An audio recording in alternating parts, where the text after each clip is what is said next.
and one of the players was locked out in such a way that it was literally impossible that he would be able to cast a spell for the rest of the game or take any relevant action. He couldn't attack. He could only play one spell a turn, and the first spell he played each turn would be countered. So like he was just stone dead. It was completely irrelevant for him to complete any game action that would advance the game state. And one of the players, because he wasn't sure he could deck his opponent in the allowed time frame, actually petitioned that his opponent should be forced to concede, because continuing to play the game he is playing qualifies for slow play because he cannot advance the game state by playing. That is a very interesting argument. I would be very surprised if it worked ever. It did not work, and it was, in fact, deemed laughable at the time. But if you kind of think about it, especially compared to this ruling, like, this guy's trying to win but can't advance the game state in the process of doing so, whereas the other person, like, can't possibly win and can't advance the game state in the process of doing so. And one of them is deemed, like, you know, against the rules. The other one is, it's like laughable to consider that slow play. Yeah, I think we get to sidetrack into arguments about, like, how morally right the person who is the slow player versus the slow playee, so to speak, which is another argument I've had in the past, specifically regarding like the chess clock online and things of that nature. I don't know if you've participated in those. Started fireballing my clock in game 1. God. Yeah. But it's I think a more interesting topic the more theoretical you get, and sort of less interesting the more practical you get. Definitely. Magic is a game where the practical way it is played is a lot different from the theoretical way it's played. And the theoretical way it would be played is not necessarily something you want to investigate, not even slightly. So. All right, let's get out of this horrible morass. Really quickly, I wanted to say that Michael Hetrick is really good at Magic, and I'm not at all surprised that he won. Do you guys have any follow-up on that? No? I think his list was kind of interesting. Just for people who are looking at Blue-White Miracles, he approached the mirror a little differently, or basically like the blue matchups, I should say, a little differently from most with the addition of red. And watching him play is actually just like, I would highly advise anyone who's like looking to learn this deck to try and watch some of his video matches once they go up, because he played very well throughout the tournament. Even in like the finals, which is a spot where like a lot of people were tired, you know, there was a 9-round legacy tournament, so he's playing his 12th round at that point. And he's still just, you know, playing very tight Magic the whole time. Robot. Mm-hmm. Yeah.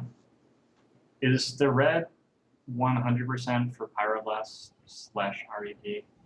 Yes. Mm-hmm. That's good. Yeah. All right. Okay. The only other thing we have on the docket for this week are the continuation of the Return to Ravnica spoilers. I don't know what percentage of the spoilers we want to get into. I know that the set is almost completely spoiled on unofficial websites. We're not quite there yet on the Wizards of the Coast spoiler, but it's almost entirely up, so we can have a pretty good picture of what the set is going to look like if you're looking at limited or constructed. And it looks neat. I think it's sort of universally agreed that it's going to be a really sweet set for like expected value to open / play limited with, just in terms of sheer number of things which are worth stuff. And what are your guys' impressions of what is to come in the Return to Ravnica? Steven, I think you have talked far less, so you get to start. All right, good. I am looking forward to just that feeling you get when your opponent is having a terrible, terrible time playing against you. Because I feel like there are a lot of counter spells, there are a lot of instant speed draw spells, there's a lot of good removal in these colors like blue and white that, you know, I think historically may or may not be good, you know, control colors. So we're going to see if we can make something out of that. I'm pretty excited about this set. I'm a little bit disappointed with Izzet. Thought it was going to be more exciting, but Azorius is like where I ended up 100%, just looking at the spoilers so far. Some exciting stuff in there. I don't want to talk about specific cards yet. Let's hear what Glenn has to say first. Maybe then we can go into it. All right. Sure. Going back to your point about the set that seems really popular, obviously like very high value. I mean, boxes are selling for 120 like all day on pre-orders, and stores are trying to just buy out as much of their allotments as they can, which is going to eventually mean there's a larger supply than there is a demand. But right now there's like a much higher demand than a supply. So I think early on this set might actually be like pretty profitable as far as like cracking packs goes. Normally that's like atrocious, especially because during like immediately after a release you can sell packs for a significantly higher markup just because people want to like draft with the set or just get packs and play with them or whatever.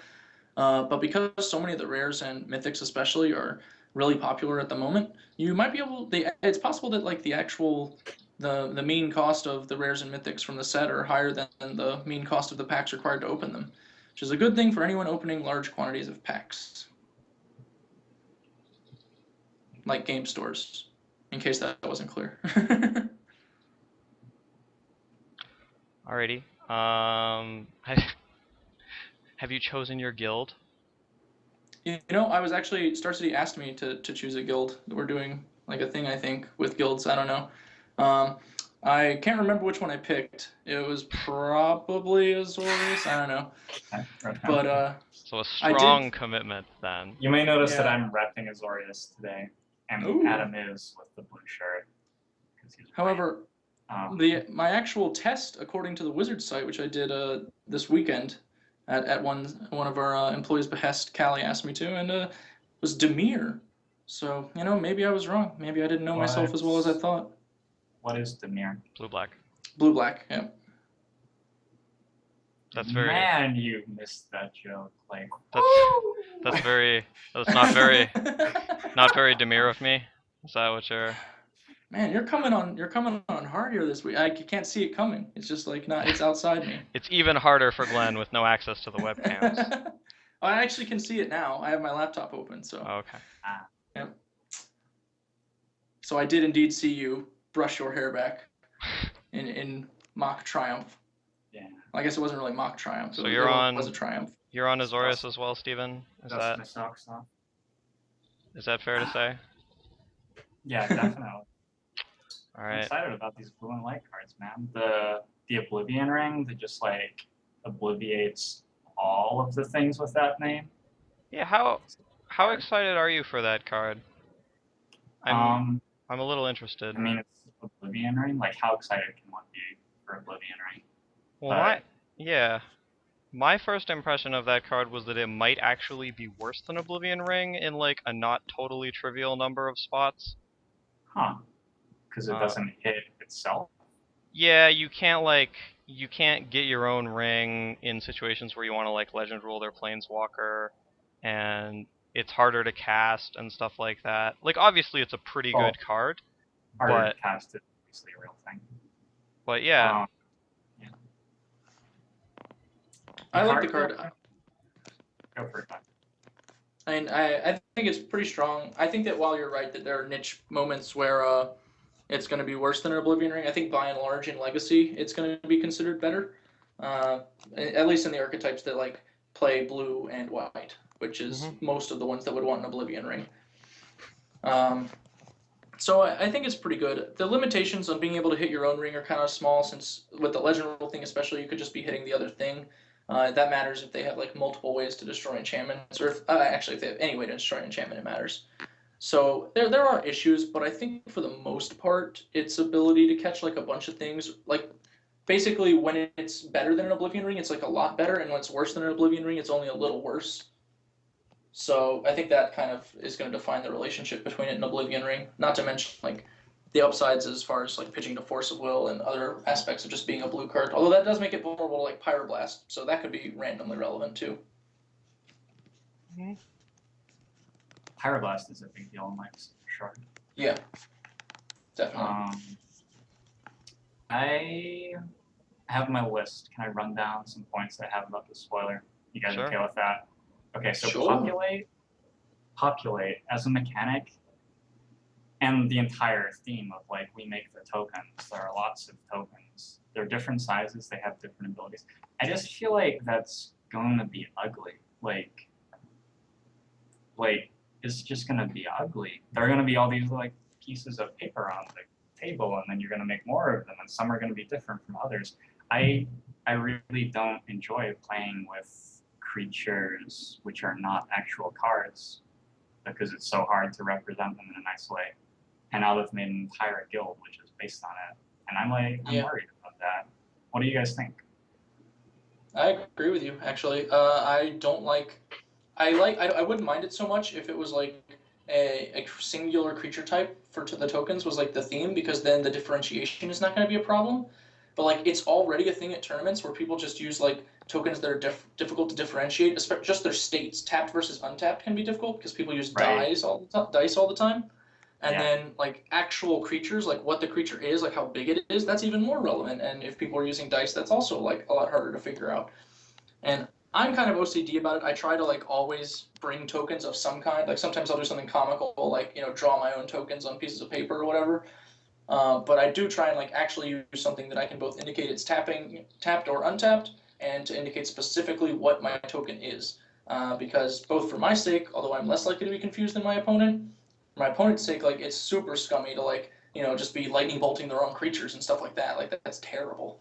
So yeah, it's gonna be real complicated until people either like get with the program or something happens. I don't know. I anticipate on the Open Series like seeing more than a few really awkward situations where people are just talking, like, I thought this token was this token, no, what do we do? And so there's just going to be all these game state rewinds, which are really just like annihilating the integrity of those games. Like, yeah. I feel like I would be a lot more willing to forgive Populate for involving a bunch of different tokens if I thought that the payoff were that there's a really sweet mechanic that I was super excited to play with. We're getting real mean now. I don't think that's the case here, so I'm just kind of blah about the whole thing. Adam Ragsdale not thrilled by vanilla creatures. Is that what you're telling me? They're boring, man. Like, make a Watchwolf token. I don't care. I've played with Watchwolf. Sorry. Notice that Adam looks identical to Dark Owl right now. Like I have no sense of humor, and I will counter your spell. That's exactly what's happening. And wow, that's good. I don't even know what that is. The most awkward part about like what you just brought up actually. Okay, that's awesome. We just like lost video altogether. Sick. Don't worry, I'm here. So who would have thought that I'd be the only picture on the screen at any point? Yeah, the only one. So the really awkward part about the point you just brought up is that now we have that's a mechanic where you're actually just hoping to that it's not playable basically at this stage. Like you don't want it to exist in a competitive environment. That's like atrocious. Like who wants a mechanic that actually makes people like hope that it's not good? Like that's kind of a frightening little bit of design space there. I wonder if they're like gonna really push creature tokens and give them out at FNMs, and like I'll just get packages with creature tokens in the mail, because that would get me a little bit more excited for it. So is anyone else concerned that perhaps we angered someone and they're just wreaking vengeance upon us? Like, I think we've actually received the full black ball. I'm fairly certain that I can't restart these webcams without closing XSplit, and I'm pretty sure that would result in a non-ideal viewing experience for those watching on stream. So I think this is just not, like, we're just not doing video right now. I think that's what's happening. Alright. Which is well, you like, guys get to see a picture of Glenn and a picture of a church in Rome. So. What was the name of the church? Kablam. You expect me to know the names of the churches in Rome? Like, are you kidding? We're going back. I mean, if it was a special experience, I assume. I don't know. We're going back to the prettier title screen. It was built in some ancient baths. That's what I heard. I can talk about this a lot because I studied Rome and Latin and stuff, but I'm not going to. Sorry. The next point I want to make is I already talked about this a little bit, but there's Inspiration, there's Thought Flare, there are 2 3-casting cost hard counters, and a Syncopate. And there's a Wrath of God, which is blue-white, there's an Oblivion Ring, which is blue-white. What do you guys think about the prospects of just a straight-up draw good control deck? I don't know. That still seems like possibly a little far-fetched, just with the strength of creatures, especially the ones like Restoration Angel, Huntmaster, to a lesser extent like Ash Zealot and Hellrider, creatures that provide a lot of value against those kind of cards, and just really punish you for holding open mana, and then like eventually you tap out to do something, and then you get got. So I don't know. I do think that like Wizards is making an active effort to make the control decks more playable than they have been. So I'd expect like there to be viable control decks.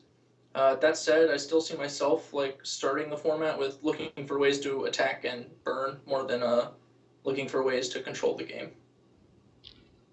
I would really love if there were like a mono instant control deck that were good in the format. However, I do want to say that we have had like, you remember that blue-black deck that played Think Twice and 27 lands, and then the mirror was all about Drown Yards? That like saw some play. I want to give that as an example of a deck that like would not be good enough for me. Like, I don't want there to be a control deck where it's like really bad and playing it is embarrassing.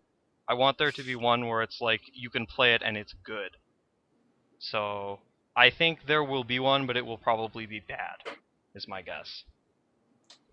Fair enough. Although, I mean, if someone's gonna make one, I put my faith in like Chapin. I'm sure he'll be playing something that, because he seems like a good, honest man who refuses to play creatures and punch people to death. So. Oh no, we accurate. get them with decking. Dead in your draw stuff. Did you have plans for dinner? The card that I'm most excited about in this set, I'm guessing nobody would predict this, but is it Staticaster, which is 1 blue-red?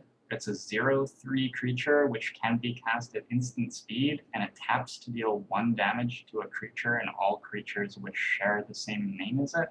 I believe that's the full text of the card. It's like a Flash Bullsock sorcerer for a control deck or something. I'm just really excited about that card. Lingering Soul is probably going to be a big deal and just gets completely shut down. It really makes me think that some sort of blue, white, ready thing could be a real thing. That's fair. It reminds me of Gelectrode from the original Ravnica, which was a card where, like, if your opponent did not have a removal spell in limited, they instantly lost the game. A card that died, like, probably at least 90% of the time on the turn that you cast it. You were like, this one! And then it died in some interesting way. That was like a 0/1 that was sorcery speed, though, and didn't have haste. Yeah, but it killed you a lot harder. I mean, I think this card is sweet, but I think Gelectrode was also sweet. I don't know. I'm not quite as excited about it as you are, but I think it's neat. And like, so excited. I think it's cool, yeah. So excited. It's definitely a weapon against Lingering Souls. Like, it's very specifically tailored, you know? Yeah. And I anticipate Lingering Souls being a pretty huge part of the metagame. Do you think it's better than that, like, 1-point burn spell that turns into Tremor, targeting them? Because that card seems like pretty good against Lingering Souls, if we're going to talk about cards that are good against Lingering Souls. Sure. I mean, I think that they're giving us options. There are going to be, like, various decks will want different solutions, just, like, depending on exactly what Lingering Souls is to them. Like, if I'm trying to attack through it, if I'm trying to, like, avoid being attacked to death by it, that kind of thing, you know, I'm going to want a different spell for each of those jobs. Yep. Also, interesting side note, that 1-mana card that turns into Tremor targeting your opponent is a common and will be very good in Pauper. Huh. You may be right. Do you have anything further for us, Steven? I was told there was a whole list, so... Oh, there's a list. Some of these are much less. Like, one of them is Asperia is a giant asshole. And so that's, like, less of a constructive point. The 6/4? Yeah, where, like, if you attack with anything, I draw a card. Thank you. Taste Just it. draw a card. I think we touched on her very briefly, like on the very first week we talked about Ravnica spoilers. The fact that she turned into a 6/4 from being a 3/6, and like... Yeah. And is a giant asshole. I don't know, it's just like, had to get that out there. I'm a little bit excited about Epic Experiment, but I know that it's not, I feel like it's going to let me down, basically. Epic Experiment is Blue-Red X, and it's a Genesis wave for instants and sorceries. So you reveal X cards, and then you can cast any instants or sorceries that cost less than X. I don't know, do you guys think that that's going to like replace Mind's Desire or something, or? I'm not sure about Somewhere. replacing it. I think it might be like an interesting modern player maybe, as a way to like kind of offset the fact that those decks don't have access to Ponder and Preordain to like really set up a hand. You can just kind of like, all right, well let's see what the top's got, and just combo off that way. So that's kind of interesting to me. I could see a modern deck utilizing it to some effect. I don't anticipate it being especially large in Legacy, just like the existence of, or I shouldn't say the existence, but the high level of playability with Daze and Spell Pierce just make that like kind of a nightmarish kind of card to try and cast. God, I'm gonna put it in my Drago deck. I Just, think like, I think cast it that for card 9. is not very good, but very, very fun. Yeah. That's a Epic Experiment for the card name. I don't know if we got it out there. It's unfortunate that where on Mind's Desire, if you hit another Mind's Desire, it was just like, haha, you are dead, the fun continues. And on Epic Experiment, if you hit another one, you're like, I Genesis Wave for 0. +1 storm, taste it. But, I don't know. I guess that's fine. I suppose. Alright. I wanted to note super quick that I'm really disappointed with the blue-red uncounterable spell. Like, Oh, yeah. it was the only one of the cycle that wasn't spoiled for like a fairly long time, and I was like, come on, be awesome! Because the green-black one and the white-green one are both fairly awesome. And then there was one other one that was like kind of okay, I think. There were 3 good ones, and then the black-red one was the most miserable thing in existence, right? I think that's what was going on. I mean, it's a card. And then, like, we got a 3-mana counterspell that's, like, worse than cancel most of the time. I am so not excited about... Oh, yeah, the Wrath was good. Yeah. So, like, all the ones that weren't the Cranial Extraction were good. And then we got, like, worse than cancel. I'm so not excited about worse than cancel. Or perhaps worse than double negative, depending on how you want to look at it. Sure. I don't know. I mean, I think that's like, they don't want to let people just be playing cancel, though. Like, they want to attach a cost to that kind of effect. But cancel's in this set. Really? Like, Yes. I didn't see the cancel got spoiled. Wow. Oh, it's not official. It's not official, Adam. Oh, well then there you go. Look, nice scum. Nice scum on me, man. I thought we made a pact. I wanted to I don't cost, like that then. I wanted know, to cost right? blue-red. I I mean, like- really wanted to cost blue-red, and that's because I'm a psychopath. And that'd be a I don't horrible even- thing to do, but I don't even understand why cancel is in the set if that's like what they did. Yeah. Like, why would you want such similar cards? It's like, man, so if I'm blue-red, I can discard, but I probably don't want to do that because I might not have my red source anyway. So, this big splashy card that's supposed to be cool, I'd rather just not. Ugh. I mean, I don't really like this blue-red card if cancel isn't in this set, and if it is in this set, I dislike it even more. So like, there's really, I'm not as excited. I'm I excited. think it's fine if cancels cancel's not in. Like, cancel's in, I don't understand why it's in. Like, what's the point? Like, why isn't this card just cool? Like, it's not that hard to be cool. You're a blue and red spell. People are gonna give you a lot of ground, man. Like, Yeah, I don't know. They could have just made like the huge Mind's Desire uncounterable. I would have much preferred that. Well, that might have been unpleasant. Like, it might have been a real constructed card, and then like, yeah. all no, right. I like that. I think they should have done that. I'm on board with that idea 100%. Mind's Desire was basically uncounterable.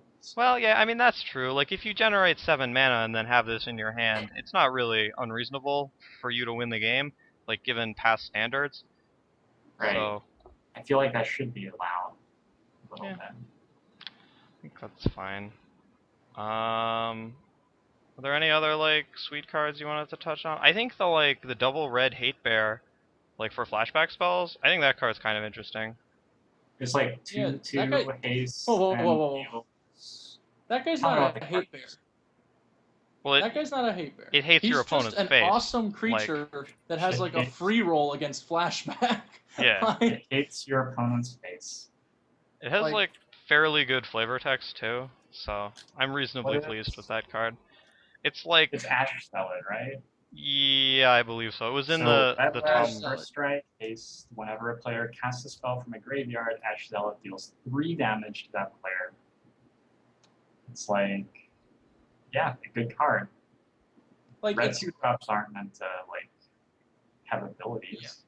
Well, someone asked in the hate, like, how is it not a hate bear? It's like, if you're a red aggro deck, like, you're just playing this card. Like, the text is irrelevant. Like, it's 2/2 first strike haste. Like, it's already, like, one of the best mono red, like, 2-drops that we've seen in a significant amount of time, like maybe ever. So, like, the text is just so pedantic. Like, it's a complete side note.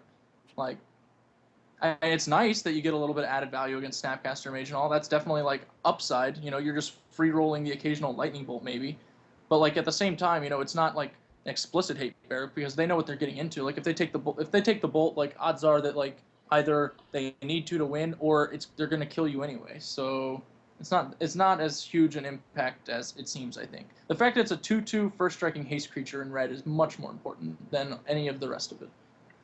I think it's like, obviously it's okay against Snapcaster. I think it's like a much larger beating against Gravecrawler or something, or it's like suddenly this card becomes almost unusable and incredibly unattractive. Like, It was already pretty ugly. we're going for the Gravecrawlers. Alright, is there anything else? They spoiled like a bunch of sweet cards. There was the Blue Sun Zenith that gains you life and has like the really awkward mana cost that Ben Stark said he was excited to cast in the coverage. Ispera's Wish or something like. I don't know what it's actually called. Sorry. You're talking about the draw X, gain X, right? Yeah. It's like blue, It's blue. a Sphinx's Revelation. Yeah. Okay. It's That's X the blue card. blue white. Yeah. I'm sure that And Cuneo is brewing one up as we speak. I'm quite sure that seems right up his alley. So, yeah, I think that card's interesting to have in standard. Like I'll be excited to see where it goes. That's the kind of card that like these control decks kind of want, is like a card that's going to lead to them winning the game. Doesn't win the game on the spot. It will set you up in a situation that will likely win you the game, and you can tap out for it without immediately dying, which is a nice plus. It's also instant speed, so like Yep. It's a Yeah. neat card. It kind of acts actually as like, it's similar to how Primeval Titan works in the ramp decks right now, because usually like the turning point for Primeval Titan is like you cast it and go get Glimmer Posts against a lot of these aggro decks. So basically like it's not winning the game itself, but it stops them from actually advancing the state favorably. They're not dealing as much damage as you're gaining over the course of a turn cycle, so they're not winning because you're continuing to build. Right. I kind of see it the same way. I thought that Jared's Orders was sort of interesting. I'm not sure that it is good, but the card is 2 black-green. Search your library for up to 2 creature cards and reveal them. Put one into your hand and the other into your graveyard, then shuffle your library. It's like, okay. So maybe we're talking about like block constructed playability right here, which is not, I guess, the best thing for a card. But those are 2 abilities on that card that have historically been pretty relevant abilities. And they're both there at once. I think you are the only person who is excited about block constructed cards. And I think we had this exact same discussion about like the blue-red uncounterable spell or on AIM, like before the podcast. Oh, we did? Oh yeah, I remember. Yeah, where I was like, this Well, card sucks, okay. and you were like, whoa now. Like, Can we get somebody in chat to say that they're excited about block constructed? Somebody's gonna do it. Hold on. but you're, Yes. I think Alex Malone got that in before I even like said it. Yeah, There I you can go. attest to that. Yeah. I don't know. I just think your statement Eat of it, like, Adam. whoa, Eat now it. 10% of people in Block Constructed will put this in their sideboard is like so the opposite of what I want from like a big, big built-up card in a set. That yeah, I thought it was amusing. Anyway, you guys wanna hit anything else from this set? I feel like once Steven starts going into this might be playable in Block, it's maybe time to move on from our spoilers. And Dude, I am like a single set block constructed beast. You don't understand. This is the highest value we've gotten on this podcast so far. Get your Jared's orders going, guys. I mean, it's a very good EV format to play on Moto, like that's for sure. That's true. But if you're looking to say play on the Pro Tour, this may not be the most relevant format for you. Yeah, I got nothing. All I want to say is Azorius Charm is the best charm, and if you think otherwise, you're just wrong. But that's Ooh, my someone last Good. point.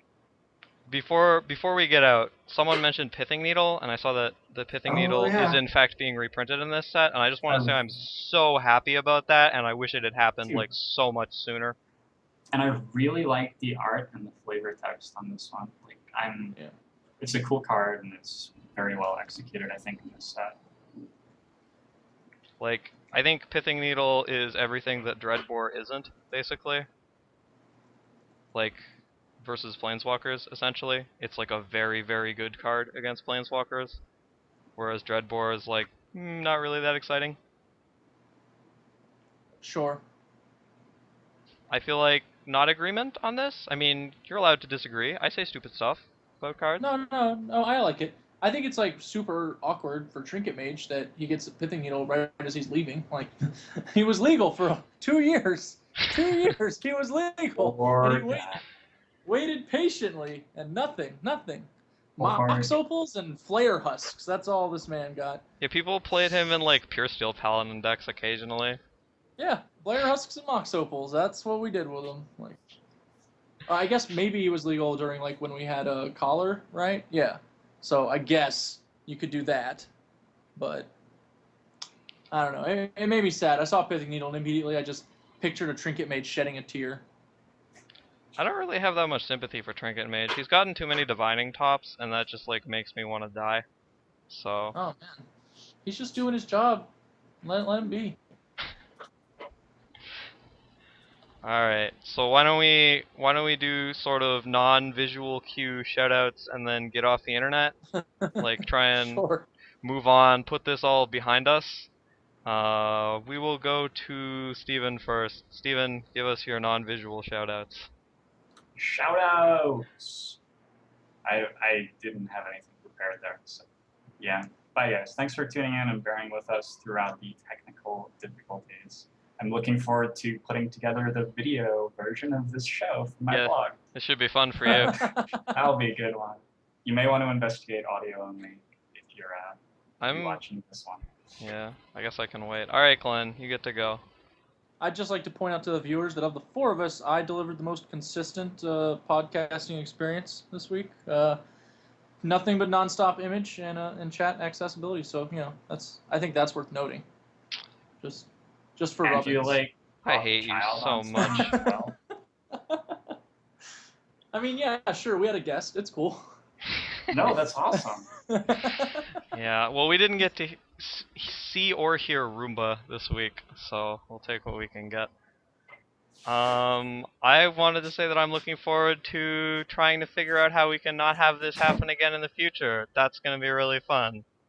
Whee! Good times. But yeah, obviously, thanks for bearing with us. I'm sorry, like, it looked like someone pooped on your screen this week, and hopefully that won't happen again in the future. That's what I got. Nice jinx. Thanks for bearing with us, guys. We will see you again next week, when hopefully we will do better.